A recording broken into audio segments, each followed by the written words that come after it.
So you've guessed it, we're making a Mal doll cake. What? Yeah, where this is happening. These are pretty awesome shoes, dude. So the first thing we're gonna do is we're gonna work with our cake. Now, if you want an in-depth look at how I got my cake to this point, there's a video for you in the description box. Now, once you're here, we're gonna take Mal, put her in the middle of the cake, and then seal her in with a little bit of fondant. Now, I'm gonna roll out a piece of fondant and cut it into a rectangle. Take that rectangle and then wrap it around her chest and her waist. Now, rolling out a smaller piece of fondant, I'm gonna cut out a smaller rectangle to give her a little jacket, but we're gonna set that aside and just put it on later because we're gonna do it when we're icing things. So the next thing we're gonna do is we're gonna roll some fondant into a ball and then flatten it out with our fondant roller until we have a nice circle. Pinch the edges together until we have a ruffle. Apply that to the bottom of the cake and just repeat the process over until you have about 7 of them wrapped around the entire cake. Now, rolling the fondant into a log, I'm going to flatten it out with our fondant roller until it's a really long strip. Then I'm gonna bunch all the pieces together and create one long ruffle. Now we're gonna take it from the right side of her waist and cross it to the left side of the dress. So I'm gonna roll out a giant piece of fondant and then cut it into a very misshapen circle. Add this panel to the left side. Now I had to keep her hands out of the way so she looks like this. Kind of strange, but she's gonna look beautiful when she's done.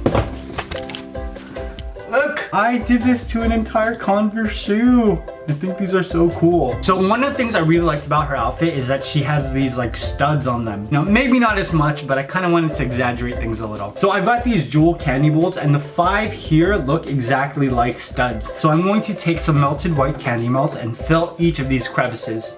Flatten it out with a spatula and place them into the freezer for them so that they'll dry super fast. And then you can just take them and pop them out. Now I only have 5 molds, so I'm gonna have to repeat this about 1,000,000 times. But after you've gotten all of your shapes, we're gonna take some edible color dust and we're gonna brush each one so that they look metallic and metal.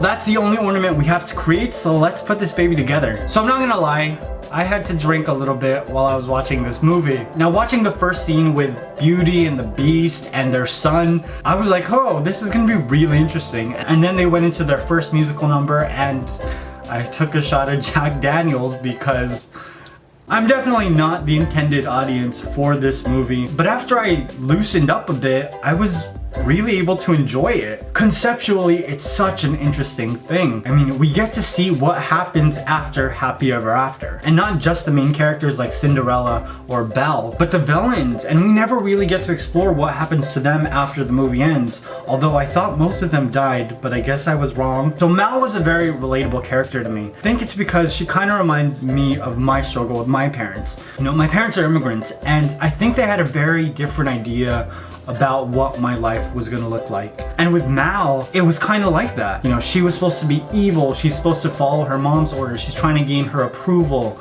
But in the end, she kind of just had to decide for herself. You know, I love this idea and I can't wait to see where Disney takes this because I know the sequel's already in the works. Ta-da! And there you have it, your Mal doll from Descendants. I use this sort of same design on Joy from Inside Out.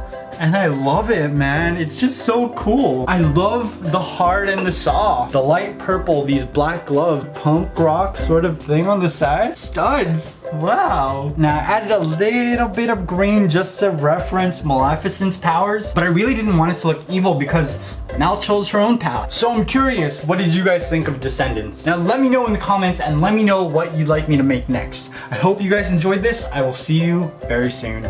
Bye.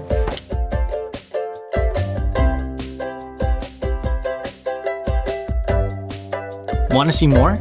Head over to myrecipes.com and I'll show you how to become a baking rock star. Or you can watch more right now.